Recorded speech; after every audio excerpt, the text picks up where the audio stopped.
विनोद की बातें सुन रमाजी भी दंग रह गई। कटु लेकिन कितनी सच्ची बात कह गया था उनका बेटा। जब बेटा सेवा करे तो श्रवण कुमार, और जब बेटा अपनी पत्नी की मदद करते तो जोरू का गुलाम बन जाता है। अपनी छोटी सोच पर आज खुद ही शर्मिंदा हो गई थी रमाजी। क्या हुआ, तबीयत ठीक नहीं क्या? नहीं विनोद, जाने के बहुत चक्कर आ रहे हैं, बिल्कुल उठा नहीं जा रहा।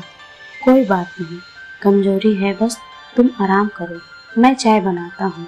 लेकिन विनोद, मम्मी जी नाराज हो जाएंगी, रोज तो सब तुम ही करती हो, एक दिन क्या मैं नहीं कर सकता? तुम आराम करो।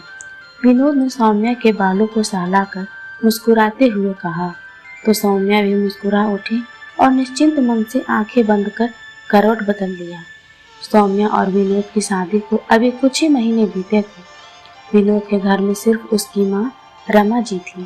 विनोद के पिताजी कुछ साल पहले गुजर चुके थे। विनोद की माताजी पुराने ख्यालों की महिला थी। उन्हें यूं विनोद का सौम्या का हाथ बटाना बिल्कुल पसंद नहीं आता था। विनोद एक बहुत ही नेक दिल इंसान था। आम मर्दों से अलग सोच रखता था। जहाँ तक होता सौम्या के घर में कामों में मदद भी कर देता था। रमा जी जब भी विनोद को सौम्या की मदद करते देखती, मन ही मन में चिढ़ जाती थी। सौम्या जानती थी उसकी सासू माँ को ये पसंद नहीं आता था, तो वो हमेशा विनोद को मना करती, लेकिन विनोद नहीं मानता था। कभी गीले कपड़े छत पे सूखने डाल देता, तो कभी रसोई में मदद करने चला आता था। विनोद, आप रहने दीजिए, मैं कर लूंगी। क्यों कर लोगे अकेले, मैं भी मदद कर देता हूँ। जल्दी काम होगा तब तो कुछ समय हम दोनों को भी मिलेगा।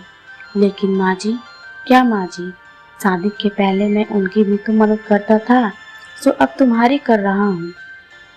हंसते हुए विनोद कहता तो सौम्या चुप लगा जाती, लेकिन सासू माँ के चेहरे पे आते जाते भाव उसे बता जाते कि बेटे का यूं रसोई में बहू का हाथ बटाना उन्हें रास नहीं आता था। इधर कुछ दिनों से सौम्या की तबीयत कुछ ठीक नहीं रह रही थी। कमजोरी के कारण अक्सर चक्कर आ जाते थे।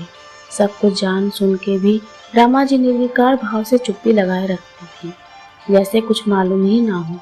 सौम्या को अपनी सासू माँ का व्यवहार से बहुत दुख होता, लेकिन सीधी सरल सौम्या उनका मान रख लेती थी।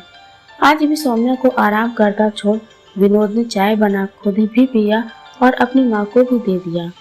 तूने क्यों चाय बनाई विनोद? बहू कहाँ है? माँ, सौम्या की तबीयत ठीक नहीं, तो वो सो रही है। डॉक्टर को दिखा दिया, दवा करवा दिया। अब ये कैसी कमजोरी है जो जा ही नहीं रही है? कैसी बीमार बहू घर आ गई? माँ, ऐसा क्यों बोल रही हो? बीमारी घर और इंसान देख थोड़े ही आती है। और फिर सौम्या को टाइफाइड हो गया था, उसके बाद तो कमजोरी आती ही है। वो तो ठीक है, लेकिन नाश्ते का क्या होगा?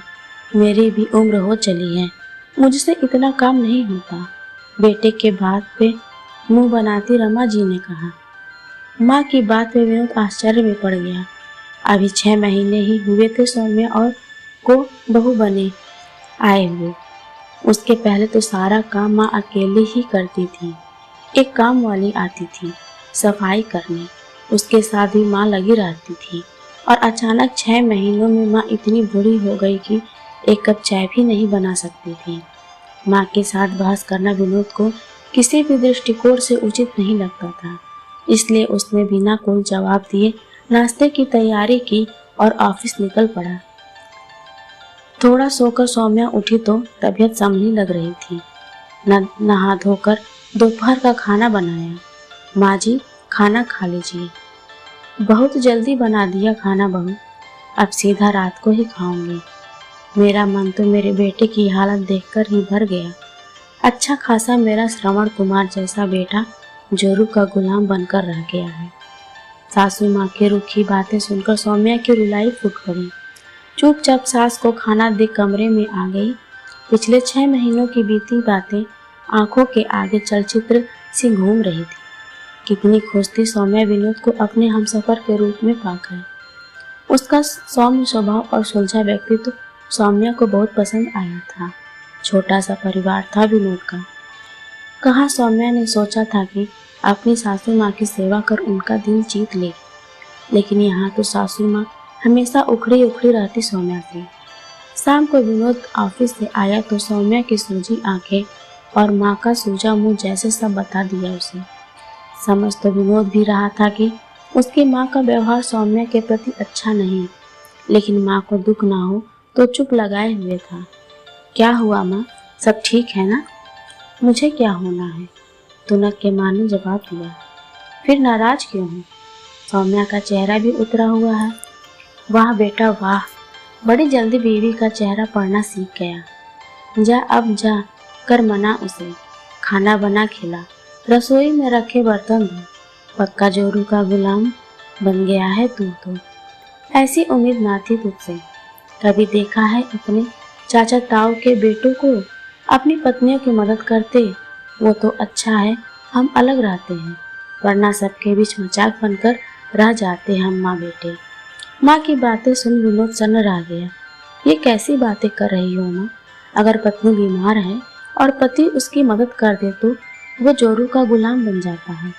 मदद तो मैं आपकी भी करता था, तब तो चाचा ताऊ सब मुझे श्रवण कुमार जैसा बेटा कहते थे।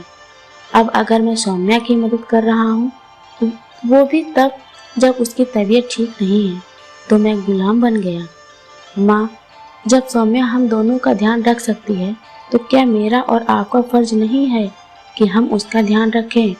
मेरे हर जरूरत में वो मेरे साथ खड़ी रहती है, तो मैं क्यों न खड़ा रहूं उसके साथ। पति पत्नी के रिश्ता बराबरी का होता है। ये कहाँ लिखा है कि सारे काम पत्नी के और आराम पति के होते हैं। घर के कामों में अपनी पत्नी की मदद करने से ना तो मैं जोरू का गुलाम बनता हूँ और ना ही मेरी मर्दानगी कम होती है। मर्दानगी तो औरत को सम्मान देने में है, उसे बराबरी का अधिकार देने में है। बल्कि मैं तो फक्र से कहता हूँ कि मैं जोरू का गुलाम नहीं, एक जिम्मेदार पति बनने की कोशिश कर रहा हूँ।